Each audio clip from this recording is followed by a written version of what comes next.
Assalamualaikum warahmatullahi wabarakatuh. Bertemu dengan Ibu dalam pembelajaran seni budaya.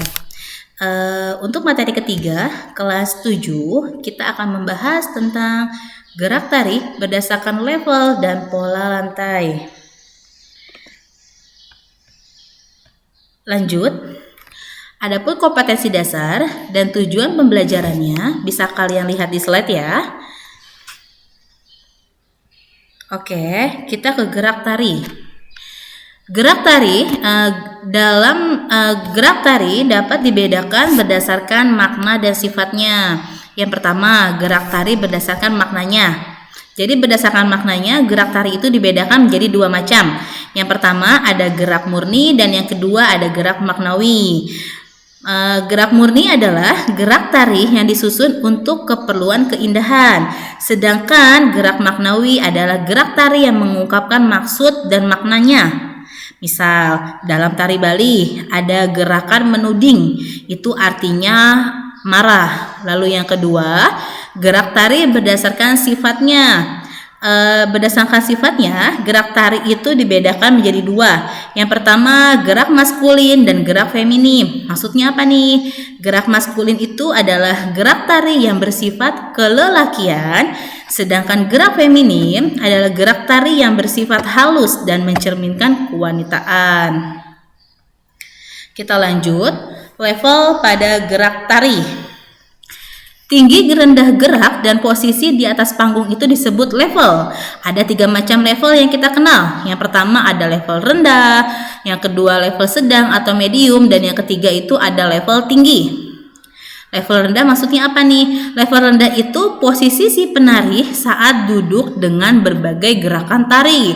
Sedangkan level sedang atau medium adalah posisi si penari pada saat berdiri, baik kaki ditekuk maupun diluruskan. Sedangkan yang ketiga ada level tinggi.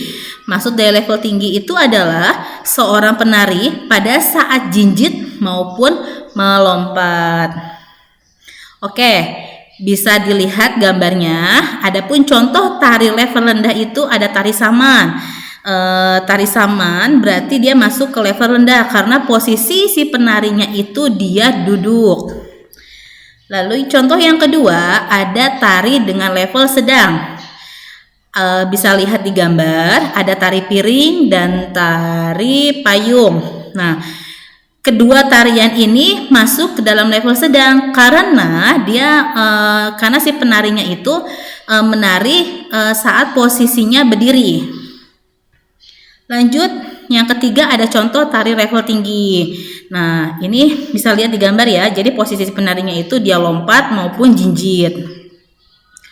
Lanjut, yang ketiga ada pola lantai pada tari.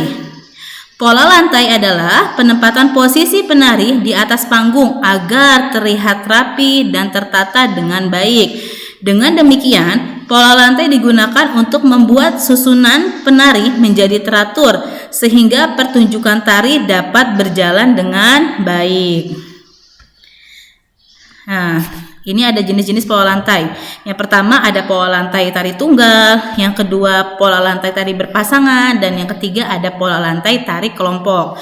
Nah, kita ke pola lantai tari tunggal.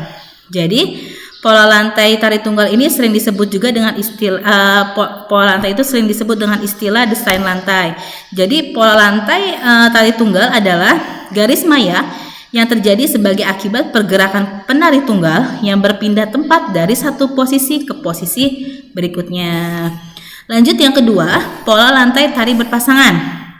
Bentuk pola lantai tari berpasangan itu hanya satu macam, yaitu garis lurus.